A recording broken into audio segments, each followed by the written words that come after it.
বাংলাদেশ গাড়ি তৈরি করে না, কিন্তু বিশ্বের অটোমোবাইল ইন্ডাস্ট্রিতে বাংলাদেশের নাম উচ্চারিত হয় সম্মানের সাথে।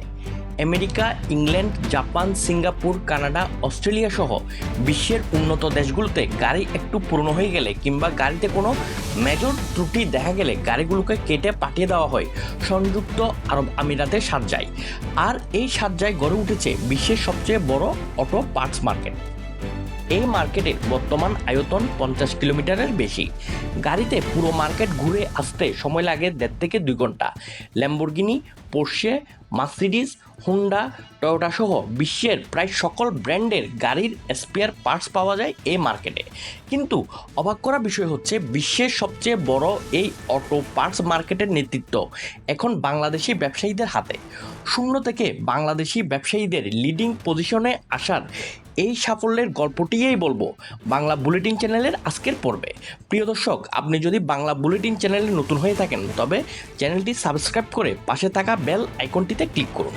প্রায় 50,000 অভিবাসী কাজ করে সাজ্জায় অবস্থিত বিশ্বের বড় অটো পার্টস মার্কেটে। গাড়ির যে কোনো ধরনের স্পেয়ার পার্টস স্বল্প মূল্যে পাওয়া যায় এ মার্কেটে। বছরে এখানে লেনদেন হওয়া অর্থের পরিমাণ প্রায় 5,000 কোটি দিরহামের বেশি, বাংলাদেশি টাকায় যা 1.5 লক্ষ কোটি টাকার মতো। প্রথম দিকে এই মার্কেটে বাংলাদেশি ব্যবসায়ীদের সংখ্যা ছিল হাতে গোনা। তখন মার্কেটের দখল ছিল ভারত ও পাকিস্তানি ব্যবসায়ীদের হাতে।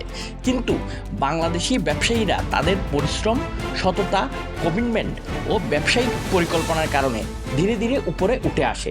অবস্থান হারাতে থাকে অন্যান্য দেশের ব্যবসায়ীরা।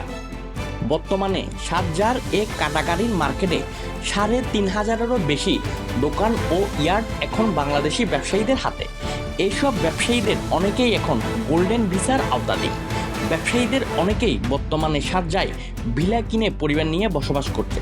এদিকে সাজ্জার এই অটো পার্টস মার্কেটে কর্মরত বাংলাদেশি ব্যবসায়ীদের পাঠানো রেমিটেন্সের টাকায় ফুলে ফেঁপে উঠেছে বাংলাদেশের অর্থনীতি।